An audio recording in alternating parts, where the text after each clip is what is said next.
Hola, ¿qué tal? Dios te bendice. Soy Alejandra Hernández, contador público, y en esta ocasión, como parte del Diplomado de Finanzas, tengo la oportunidad de compartir un tema muy interesante: aspectos fiscales básicos para emprender un negocio.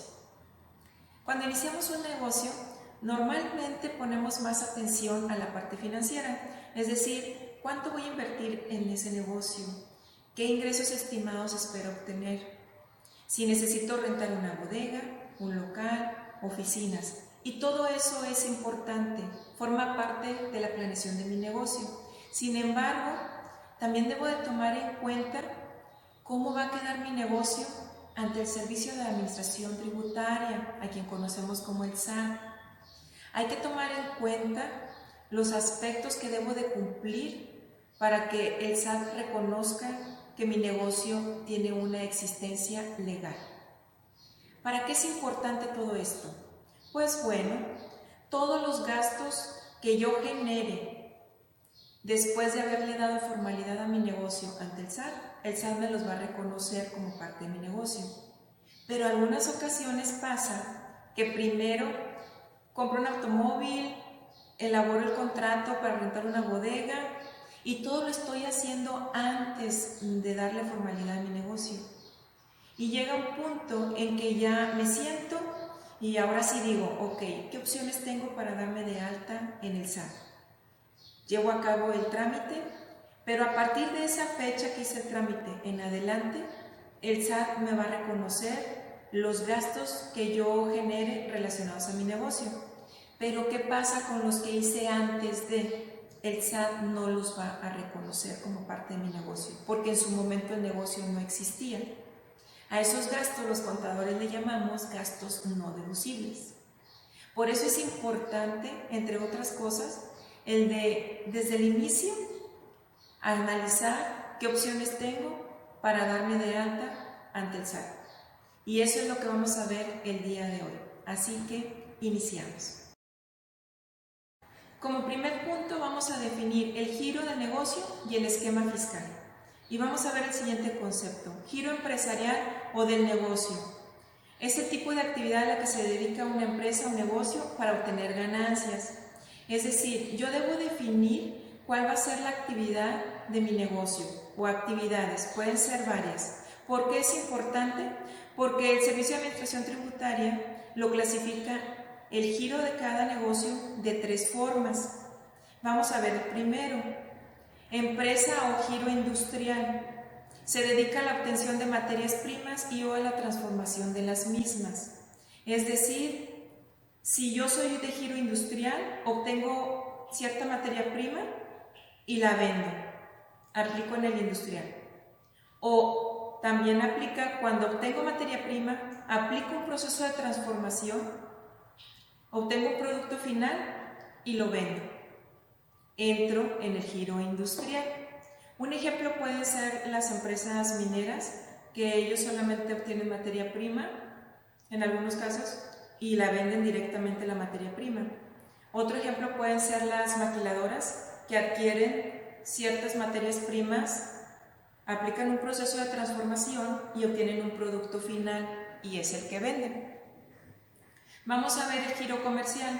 El giro comercial o empresa comercial compra bienes o mercancías para su venta posterior. Pueden ser mayoristas, minoristas o comisionistas. El giro comercial lo conocemos comúnmente como comercializadoras, es decir, yo solamente compro mercancía y la vendo. Es la actividad que desempeña mi negocio. Compro el producto y lo vendo. Obviamente lleva un margen de ganancia. Este tipo de negocios se refiere también a bienes, porque puede ser también, por ejemplo, que compro bienes inmuebles como casas, habitación o locales comerciales, bodegas. También entro en esta parte, en el giro comercial.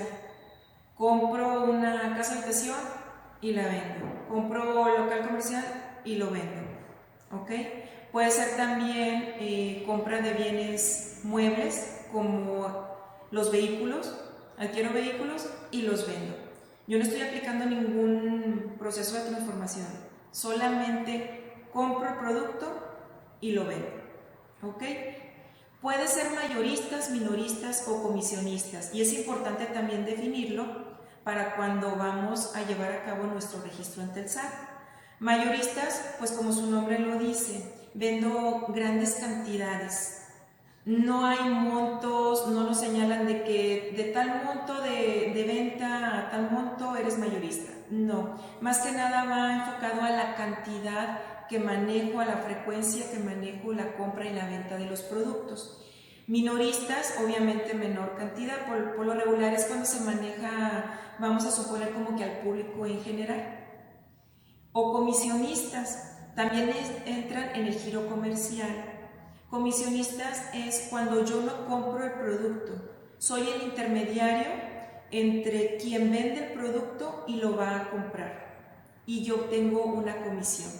También entro en este giro como negocio comercial. Y la empresa o negocio de servicios brindan servicios, es decir, elementos intangibles que cubren necesidades específicas. Cualquier tipo de servicio que yo brinde, entro en este tipo de negocio de servicios. Por ejemplo, los que brindan el servicio de energía eléctrica, CFE, los que brindan servicios médicos, los que brindamos servicios contables, los que brindan servicios financieros, entran en este tipo de negocio. Una vez que nosotros definimos el giro de nuestro negocio, que yo analizo la actividad, las actividades que va a desarrollar mi negocio y yo digo, ok, creo que entro en el comercial. Ok, yo ya tengo este punto claro. Segundo punto que debemos de tomar en cuenta, la actividad económica del negocio. Es decir, más a detalle. Es que yo ya definí la actividad, sí. Yo ya sé, por ejemplo, que me voy a dedicar a la construcción. Pero yo tengo que definir más a detalle la actividad económica del negocio, porque esa actividad económica del negocio, tal cual, el SAT me la va a solicitar. Por ejemplo, me voy a dedicar a la construcción, pero yo voy a poner, me voy a dedicar a la construcción de casa, habitación y locales comerciales. Me voy a dedicar a la producción. Sí, pero ¿qué vas a producir? En este caso, producción de tortillas de harina y de maíz. ¿Me voy a dedicar al comercio? Sí, pero ¿al comercio qué? ¿Al por mayor? ¿Al por menor? ¿Y qué vas a vender? En este caso estamos poniendo el ejemplo de comercio al por mayor de abarrotes. No incluye bebidas alcohólicas. ¿Ok? ¿Voy a brindar servicios? Sí, pero ¿qué tipo de servicios? En este caso, servicios de ingeniería. Entonces, en este segundo punto vamos a definir más a detalle la actividad económica, porque el SAT lo va a solicitar. Es importante definir la actividad económica, ya que al momento de escribir el negocio en el RFC, el SAT la va a solicitar. Entonces, este segundo punto es muy importante, tener claro y en específico la actividad económica de mi negocio. Como tercer punto vamos a ver los esquemas fiscales. El SAT solamente maneja dos esquemas, como persona física y como persona moral. Como persona física es un individuo que realiza cualquier actividad económica. Yo puedo iniciar mi negocio como persona física porque a veces hay incertidumbre si el negocio va a funcionar, no quiero invertirle mucho y lo puedo registrar ante el SAT como persona física, el cual va a quedar registrado a mi nombre. Pero al momento que yo le doy de alta el régimen y la actividad económica, el SAT identifica que tengo un negocio. Y como persona moral es una entidad con personalidad jurídica formada por un grupo de individuos. Yo necesito asociarme con otras personas, con otros individuos para crear una persona moral. Los conocemos comúnmente como empresas y tienen su propio nombre que identificamos como razón social. Yo decido si quiero tributar como persona física o como persona moral. Vamos a hablar un poquito más sobre el esquema fiscal de persona física. Y el primer punto es en los tipos de régimen fiscal que nos ofrece el SAT. El SAT maneja varios regímenes fiscales. El primero que vamos a ver es el de asalariados, que lo conocemos comúnmente, o la mayoría, ya que corresponde a toda persona que tiene un trabajo, que desempeña un trabajo y recibe un sueldo. Esa persona tiene la obligación de darse de alta ante el SAT con el régimen de asalariados. ¿Qué obligaciones tiene ese régimen? En este caso, ese régimen de asalariados aplica exclusivamente para los trabajadores y tiene la obligación de presentar su declaración anual siempre y cuando haya excedido sus ingresos en el año de 400,000 pesos. Otra obligación, otra situación que te obliga a presentar declaración anual es si tuviste más de un trabajo en el año, es decir, unos meses estuve en una empresa y por alguna situación me retiré y entré a laborar en otra empresa. Eso te crea la obligación de presentar declaración anual. Por eso es importante que en una oportunidad que tengas tramites tu contraseña ante el SAT para que revises si tienes o no esa obligación y puedas presentar tu declaración. Queda de manera opcional presentar la declaración para quienes tributan en el régimen de asalariados cuando tienes gastos que son deducibles, aceptables por el SAT en este régimen. Por ejemplo, si tienes un crédito hipotecario, un crédito con el Infonavit que estás pagando tu casa, estás pagando intereses, esos intereses son deducibles en este régimen y pueden originar un saldo a tu favor del impuesto sobre la renta y puedes solicitar la devolución. O si pagas colegiaturas de tus hijos o gastos médicos mayores, son gastos deducibles en este régimen y queda de manera opcional si quieres presentar tu declaración anual. ¿Ok? El siguiente régimen que nos ofrece es el de servicios profesionales, el que conocemos como honorarios. ¿Quiénes pueden tributar en este régimen? Por ejemplo, arquitectos, abogados, médicos, dentistas, contadores. Los médicos o arquitectos como persona física no pueden tributar en otro régimen. Deben tributar en el de servicios profesionales, no es opcional. Este régimen de honorarios tiene ciertas obligaciones para ellos y de alguna manera, al expedir, por ejemplo, sus facturas de honorarios, aplican algunas retenciones de impuestos. Por eso tienen que tributar en este régimen como persona física. Perdón. Otro régimen es el de arrendamiento de bienes inmuebles. Si me voy a dedicar a la renta de locales comerciales, de bodegas o incluso casa habitación, tengo la obligación de darme de alta en el régimen de arrendamiento de bienes inmuebles. Otro régimen es el de incorporación fiscal. Este régimen está enfocado a negocios pequeños, es decir, te pone una limitante el SAT para tributar en este régimen. Si consideras que tus ingresos estimados en el año van a ser superiores a 2 millones de pesos, no puedes tributar en este régimen. Tendrías que tributar en el siguiente, en el de actividad empresarial. Es la limitante que te pone. Y este régimen solamente dura 10 años, es decir, pasados los 10 años, el SAT te va a pasar en automático al régimen de actividad empresarial. ¿En quiénes pueden tributar en este régimen? Por ejemplo, misceláneas, estéticas, papelerías, fruterías, tintorerías, talleres mecánicos. Va enfocado a negocios pequeños. Una facilidad que da el SAT en este régimen es de que presenta declaraciones solamente bimestrales y que el primer año te subsidia el 100% del impuesto sobre la renta. Como contribuyentes pagamos dos impuestos básicos, el impuesto sobre la renta y el IVA. Hay otros, pero vamos a enfocarnos en estos dos. En este caso, el SAT, en el régimen de incorporación fiscal, te subsidia el 100% del impuesto sobre la renta el primer año. El segundo año te subsidia el 90%, el tercer año el 80%, hasta llegar a 10 años, porque a los 10 años te pasa el de actividad empresarial. ¿Ok? El de actividad empresarial es muy parecido a una persona moral. Tiene casi las mismas obligaciones. A veces nosotros les pedimos que evalúen si van a tributar en el actividad empresarial o si les conviene tributar ya como persona moral, porque son las mismas obligaciones. Más adelante vamos a ver ahí un poquito más a detalle, pero ¿quiénes pueden tributar en este régimen? Cualquier tipo de negocio, comercial, industrial, autotransporte, agrícolas, ganaderos, silvícolas, pesqueras o de servicios. Incluso que soy una estética, puedes tributar en la actividad empresarial. Que soy una papelería, puedes tributar en la actividad empresarial. Obviamente el impuesto es más caro y no tienes el subsidio del impuesto sobre la renta. Es muy parecido al de persona moral y no hay límite de ingresos. Tú puedes tributar en ese régimen de actividad empresarial hasta que tú lo decidas. Por eso a veces también, dependiendo de la visión de tu negocio, es importante que evalúes si te conviene el de actividad empresarial o pasar al esquema de persona moral y que seas una empresa.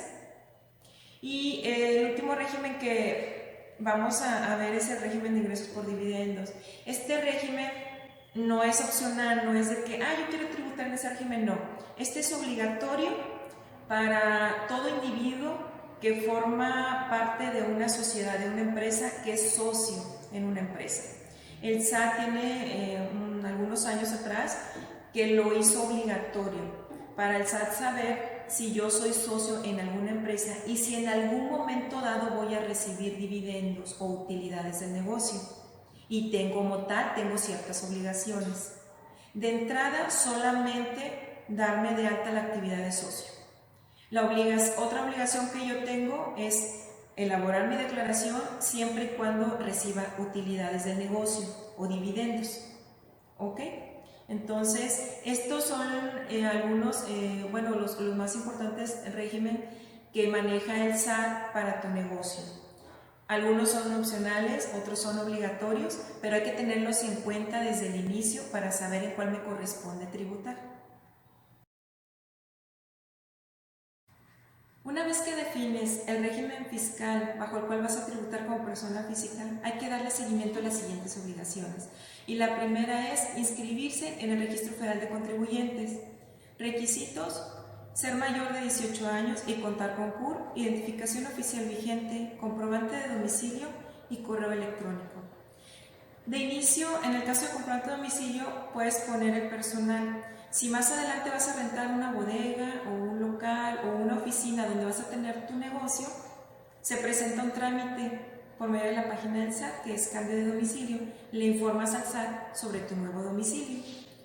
Tramitar firma electrónica y sellos digitales.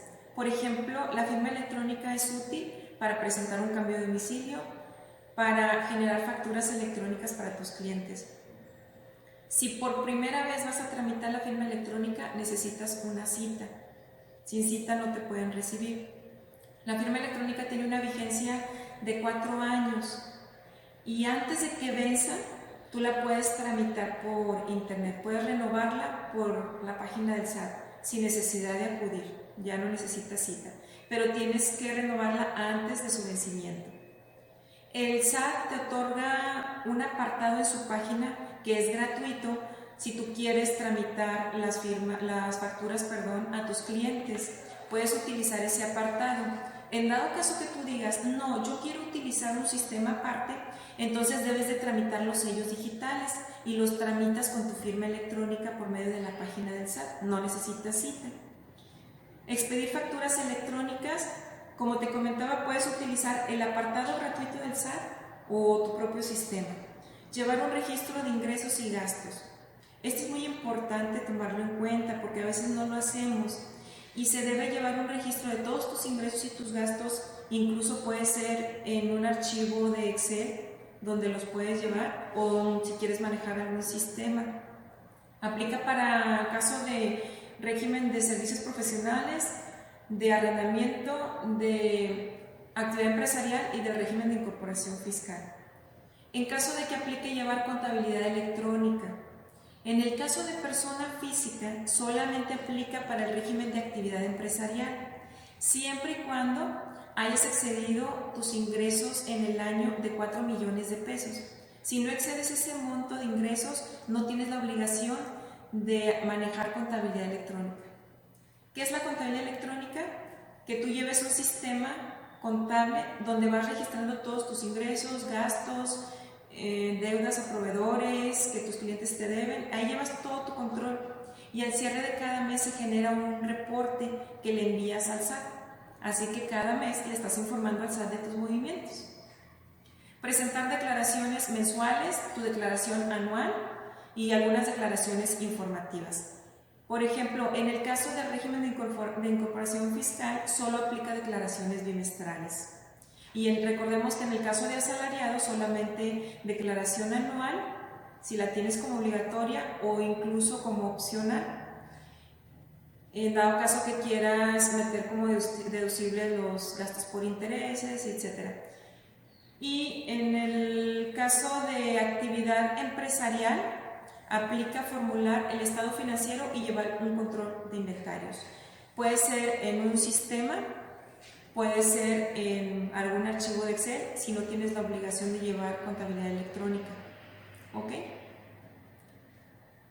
En el caso de un estado financiero requiere una explicación más a detalle, pero no es más que llevar un control de tus ingresos, gastos, y te va a ir reflejando si tienes deudas con tus proveedores, si tus clientes te deben, cuánto tienes en bancos, cuánto es tu ganancia. Eso es parte de un estado financiero. Y llevar el control de inventarios, como te comentaba, puede ser en Excel o puede ser en algún sistema para mayor facilidad. Continuamos. Ahora nos vamos a enfocar al esquema fiscal de persona moral. Y primero que nada vamos a ver los tipos de régimen fiscal que se manejan. Los vamos a clasificar en dos: régimen general de ley y régimen con fines no lucrativos. Toda empresa que pretende obtener ganancias debe tributar en el régimen general de ley. Y tiene dos opciones: puede ser una sociedad mercantil o una sociedad civil. Dentro de la sociedad mercantil puede ser una sociedad anónima, sociedad de responsabilidad limitada o una sociedad por acciones simplificada. La diferencia entre sociedad anónima y sociedad de responsabilidad limitada, más que nada enfocada a la responsabilidad de los socios con respecto al capital de la empresa. Sin embargo, es importante que cuando acudas al notario para crear la empresa, te explique más a detalle hasta dónde llegan las obligaciones y derechos de los socios en cada una de estas sociedades para que tú tomes la decisión qué sociedad quieres crear. En el caso de la sociedad por acciones simplificada, tiene algunos años, aproximadamente unos 3 años, que el gobierno federal la creó. La característica de las famosas SAS, es que se crea con un solo individuo, es decir, tú puedes crear tu propia empresa. La única limitante que tiene esta sociedad es de que si tú pretendes tener ingresos superiores a 5 millones de pesos, no puedes crear esta empresa. Es para empresas que sus ingresos estimados son menores a 5 millones de pesos. Y también es una sociedad que Secretaría de Economía, aparte del SAT, Secretaría de Economía está muy al pendiente. Es decir, te pide informes de manera mensual sobre esta empresa, porque como es de un solo individuo, es que le da seguimiento de cerca. La sociedad civil es más utilizada también para obtener ganancia, pero es más utilizada, por ejemplo, en el caso de los abogados. Un bufete de abogados, que son varios, forman una sociedad civil porque no quieren estar como persona física, no quieren tributar como persona física, sino como una sociedad civil para darle más nombre al negocio. Por eso vemos que muchas sociedades civiles tienen como nombre, por ejemplo, González y Asociados, Hernández y Asociados. Se acostumbra mucho a utilizar los apellidos o de los integrantes de la sociedad. Está más enfocada a ese tipo de negocios. Y el régimen con fines no lucrativos, como su nombre lo indica, son las sociedades que no pretenden obtener ganancias. Por ejemplo, las asociaciones religiosas, las instituciones de asistencia o de beneficencia, donatarias autorizadas, son las que más conocemos como régimen, con este régimen de fines no lucrativos. Son sociedades que se crean con la finalidad de de ayudar y no de obtener una ganancia. En el caso de las donatarias autorizadas, si pretendemos dar un donativo a una donataria, hay que asegurarnos de que realmente cuenta con su certificado para recibir donativos.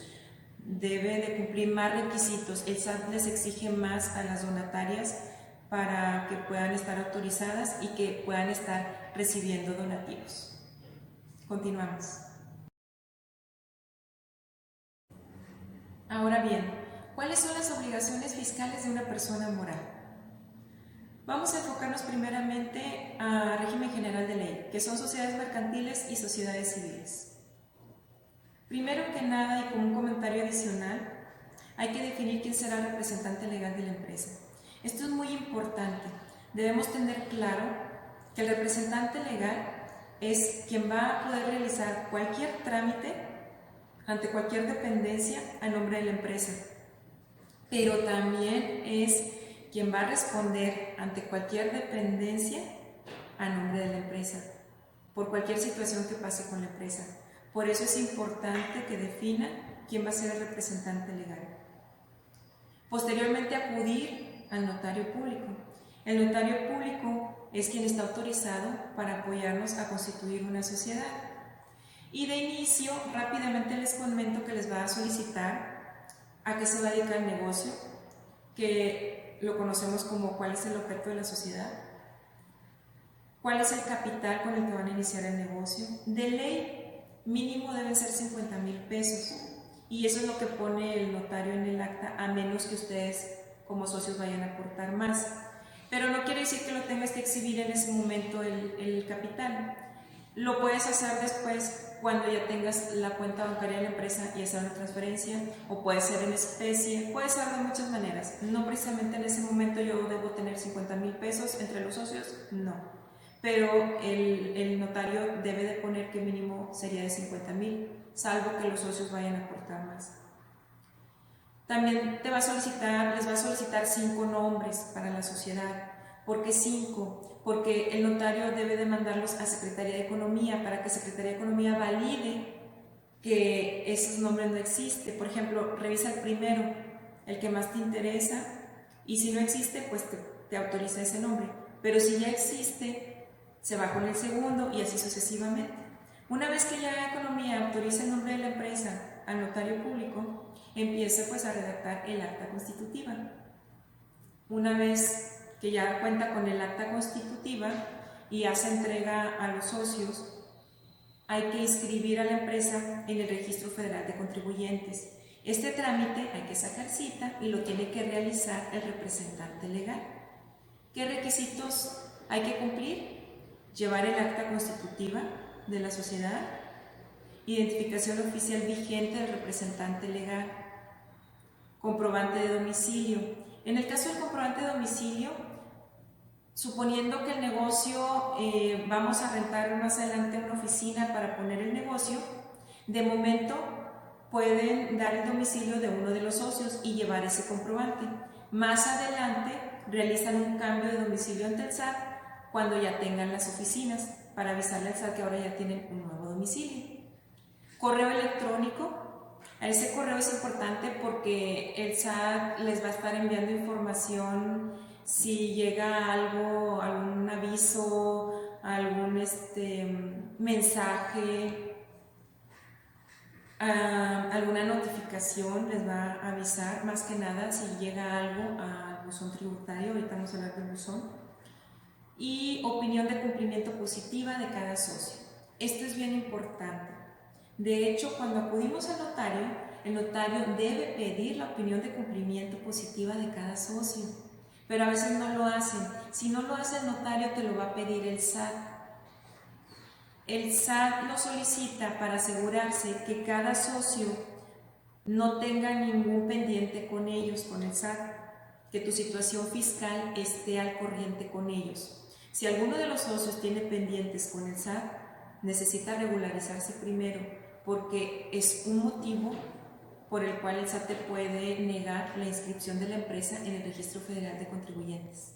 Entonces, es una manera del SAT de auditar ahí un poquito más rápido, más fácil a los socios. Entonces, sí es importante asegurarnos que esa opinión de cumplimiento está positiva. Si yo no tengo ningún pendiente con el SAT, me va a salir positiva. Si yo por algún motivo tengo pendiente la declaración del 2018, 2017, ahí me va a aparecer que tengo pendiente esas declaraciones. Entonces hay que regularizarse primero. Una vez que ya me inscribí en el SAT, ¿qué es lo que hace el SAT? Me asigna mi registro federal de contribuyentes como empresa y me da mi constancia donde yo me inscribí y ya tengo RFC. Con esa constancia y con el acta constitutiva debo de aperturar mi cuenta bancaria, una cuenta bancaria para la empresa. Debe salir a nombre de la empresa y con el RFC de la empresa, pero el titular de la cuenta va a ser el representante legal. Por eso es muy importante. Ahora bien, cada banco tiene sus requisitos, pueden variar, pero de entrada es el acta constitutiva y la constancia de registro federal de contribuyentes de la empresa. Pero pues también manejan varios tipos de cuenta, que puede ser a lo mejor mancomunada, donde puede firmar el representante legal y otro de los socios. Eso ya es control interno de la empresa, cómo lo quiere manejar. Pero de entrada, el representante legal es el que va a poder realizar los movimientos.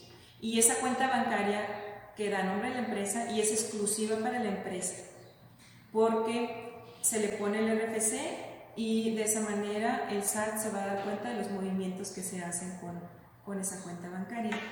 Expedir facturas electrónicas. La persona moral también puede utilizar el apartado gratuito del SAT, pero es recomendable que tengan su propio sistema, ya sea de manera interna o con un tercero que les brinde ese servicio, porque se dan de alta clientes y el sistema gratuito del SAT no tiene capacidad para grabar tanta información. Entonces es recomendable utilizar un sistema. Ahora, aquí en el caso de expedir facturas electrónicas, tanto para persona física como para persona moral, si me dicen, contadora, es que mi negocio, todas mis ventas son al público en general, a mí ningún cliente me pide factura porque solo es venta al público en general. Vienen, me compran, se van, por ejemplo, una ferretería, a lo mejor van, compran, nadie le pide factura. Tengo la obligación de generar una factura electrónica global al cierre de cada mes por todas las ventas que hice al público en general. Entonces, obligatoriamente hay que generar facturas electrónicas. ¿Ok? Se me pasó aquí un punto muy importante. Antes de las facturas electrónicas hay que tramitar la firma electrónica y sellos digitales.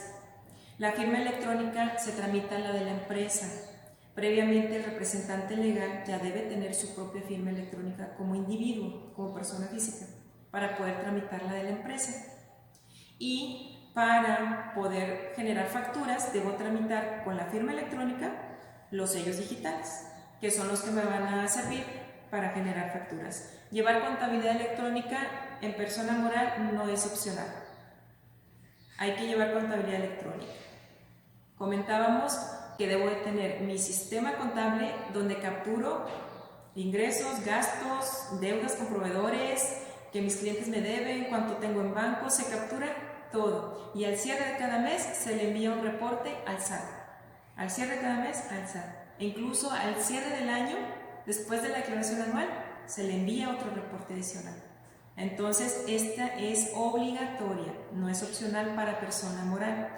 Presentar declaraciones mensuales, declaración anual y algunas informativas.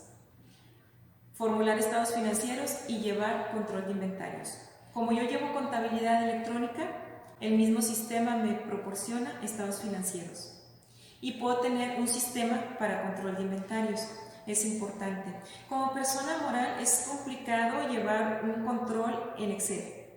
Lo más sano es manejar un sistema, ya sea de manera interna o que un tercero nos brinde el servicio. Ahora, todas estas obligaciones hay que tomarlas en cuenta para el régimen general de ley. Y el otro régimen con fines no lucrativos, que son las AR, las asociaciones religiosas, las donatarias, esas personas morales solo tienen la obligación de presentar una declaración anual más que declaración anual, es como declaración anual informativa, por decirlo de alguna manera, en donde ya le informan al SAT qué ingresos obtuvieron y qué gastos, pero de una manera muy general, sin reflejar una ganancia, porque realmente esas empresas no tienen una ganancia. Entonces, pero sí tienen la obligación de presentar también una declaración anual. ¿Ok? Todo lo relacionado a personas morales, lo más relevante y de manera muy general lo acabamos de ver, ya vimos lo de personas físicas. Y ahorita vamos a ver ya un último tema como algo adicional para ir terminando ya esta plática y esperemos que pues, sea de utilidad. Así que seguimos con el último tema. Bueno, pues ya vimos los aspectos fiscales básicos que hay que considerar para emprender un negocio. Pero quiero platicarles rápidamente sobre otros aspectos que se deben de considerar, sobre todo si voy a tener trabajadores, que son muy importantes. Y el primero es tramitar el registro patronal ante el IMSS, ante el Infonavit. Esto es muy importante porque la ley me obliga a brindarle servicio médico a mis trabajadores. Una vez que yo ya realicé el trámite ante el SAT, ya sea como persona física o como persona moral, y voy a tener trabajadores, yo debo de realizar este trámite ante el IMSS para que me asigne un registro patronal y yo pueda tener trabajadores, dar de alta, bajas, modificación de salario de trabajadores. En ese mismo momento que yo lo tramito, me otorga un certificado digital, que es el que me permite realizar estos movimientos afiliatorios de altas, bajas, modificaciones de salario, en una página que se llama ITSE, que está ligada al IMSS, y no es necesario estar acudiendo a la subdelegación a hacer estos trámites. El único trámite que hago en la subdelegación es a darme de alta como patrón para que me den mi registro patronal o a tramitar el certificado digital. Pero, como les comentaba, incluso este trámite también se puede realizar por medio de la página del IMSS con la firma electrónica del SAT. Es muy importante este punto si voy a tener trabajadores. Y a este punto, si tenemos trabajadores, está ligado el registro estatal para impuestos sobre nóminas. Como que a veces no le ponemos mucha atención, este impuesto es estatal. El Estado me cobra el 3%, en el caso de Nuevo León es el 3%, varía en cada estado el porcentaje, pero Nuevo León me cobra el 3% sobre el total de los sueldos que yo pague en el mes. Es un impuesto que debo pagar. Y también hay que hacer ese trámite que queda en un día, el Estado me asigna un registro, un número de registro, y los pagos los puedo hacer al cierre de cada mes por medio de la página en este caso del Estado de Nuevo León, y viene ahí un apartado para lo que es el pago del impuesto sobre nóminas. Es bien importante darle seguimiento, se tiene que cumplir el de registro patronal y el registro estatal. También hay otro trámite que es el aviso de funcionamiento, y este sí es nada más para ciertos giros de negocio, como por ejemplo los que venden alimentos preparados como los restaurantes, los que se dedican a servicios de salud como laboratorios, consultorios, los que se dedican al almacenamiento y distribución de sustancias tóxicas. De hecho, este aviso se solicita a la COFEPRIS, que es federal, y tiene un listado de los negocios que deben solicitar este aviso de funcionamiento, y es muy importante checar si estamos en ese listado, ¿ok? Y el otro es aviso como empresa generadora de residuos peligrosos ante la Semarnat. Este sí es bien específico y es para las empresas generadoras de residuos peligrosos. Entonces, no quería dejar pasar la oportunidad de comentarles rápidamente estos 4 puntos que son bien importantes y que se nos pueden pasar por enfocarnos en el registro ante el SAT y otras situaciones. Entonces, esto también es muy importante. Y ahora sí, para finalizar, vamos a pasar a la última diapositiva. Ahora sí, por último, pero más importante, como hijos de Dios, debo cumplir con todo esto que me acaban de decir. Darme de alta en el SAT, voy a tener trabajadores, les tengo que dar servicio médico, Tengo que pagar todo el 3% sobre nóminas. ¿Qué dice la palabra de Dios? Romanos 13:7, la Nueva Versión Internacional. Paguen a cada uno lo que le corresponde. Si deben impuestos, paguen los impuestos. Si deben contribuciones, paguen las contribuciones. Al que deban respeto, muéstrenle respeto. Al que deban honor, ríndanle honor. La palabra de Dios es muy clara.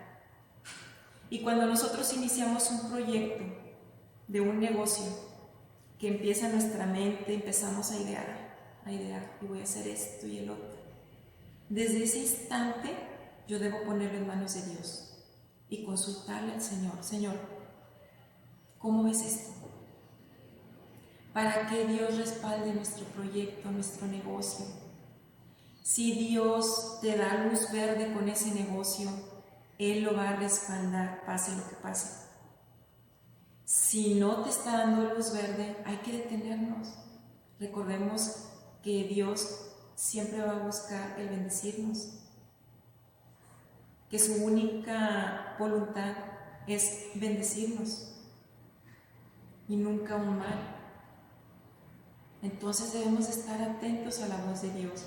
Si Él nos dio luz verde, ¿qué espera de nosotros con nuestro negocio? Que lo administremos correctamente. Y parte de esa administración, de ese negocio que Él está poniendo en nuestras manos, en tus manos, hay que administrarlo correctamente. ¿Cómo correctamente? Si hay que pagar impuestos, hay que pagar impuestos. Es que es mucho. Sí, tal vez, a comparación de otros países, puede ser un poco alto, pero hay que cumplir. Lo exige la autoridad y es respeto a la autoridad. Hay que respetar. El Señor me lo está pidiendo. Recordemos que si nosotros obedecemos al Señor, todo va a estar bien. Es que mi utilidad se está disminuyendo. No te preocupes. El Señor la va a multiplicar. No nos estresemos por eso. El negocio hay que disfrutarlo, que no sea una tortura. Cada peso que estamos distribuyendo nos duele. Y sí, se vale, pero que no sea algo que se quede en ti y que lo tengas en tu mente y en tu corazón siempre. El Señor se va a encargar de multiplicar mi ganancia, mi utilidad, porque yo estoy haciendo lo correcto. Si yo empiezo a administrarlo de una manera incorrecta y por más ganancia que yo intente dejar en mi negocio de manera incorrecta, no va a funcionar, no voy a salir adelante y no me va a rendir. Y eso lo sabemos. Así que yo los invito a que traten, porque no es fácil, es normal. Vemos tantas cosas a nuestro alrededor, vemos cómo el gobierno usa nuestros recursos, pero eso no nos corresponde a nosotros. Nosotros solamente debemos de cumplir con lo que Dios pide. Y Dios me está pidiendo que pague impuestos, lo que debe ser, lo voy a pagar. Que respete a la autoridad, la voy a respetar. Que de mí se va a encargar el Señor, de mi negocio se va a encargar el Señor. Se los aseguro, se los aseguro. No se preocupen por su negocio. Si Dios te dio luz verde con ese negocio, Él está ahí en todo momento. Recuerda que es parte de tu negocio. Yo siempre digo, si en tu negocio está formado por 2 personas, no son 2, son 3. Porque el Señor forma parte de ese negocio. Si está formado por 5, no son 5, son 6. Cuenta a Dios en tu negocio. Él es parte de tu negocio. ¿Qué mejor administrador de tu negocio que Dios? Pon tus manos en el Señor para que esas manos administren ese negocio correctamente conforme a su palabra y todo va a estar bien. Nosotros solamente debemos ocuparnos en lo que debemos de cumplir con las autoridades y en que mi negocio siga fluyendo. y disfrutarlo. Hay que tratar de disfrutarlo. Todo negocio genera un poco de estrés, o tal vez mucho, y es normal, pero hay que tratar de relajarnos y que cualquier preocupación que tengamos, ponerla en manos del Señor para que nos dé esa paz y esa tranquilidad de saber que estamos confiando en Él. Así que los invito a que si tienen la intención de poner un negocio, adelante. No hay que asustarnos de que es que tengo que cumplir muchas cosas. No, sí se puede. Adelante. Si el Señor te respalda ese negocio, con mayor razón adelante. Toma fuerza. Solamente hay que hacer lo que nos toca, ser obedientes a la palabra de Dios, esforzarnos en ser obedientes. Y nuestro negocio, pase lo que pase, va a estar bien. El Señor te va a multiplicar. Que Dios los bendiga y espero que este curso sea de bendición para todos ustedes y que hayan aprendido algo nuevo, algo interesante. Hay muchísimo que hablar de este tema, pero espero que esto, por lo pronto, haya sido suficiente. Que Dios los bendiga y agradezco mucho su atención. Hasta luego.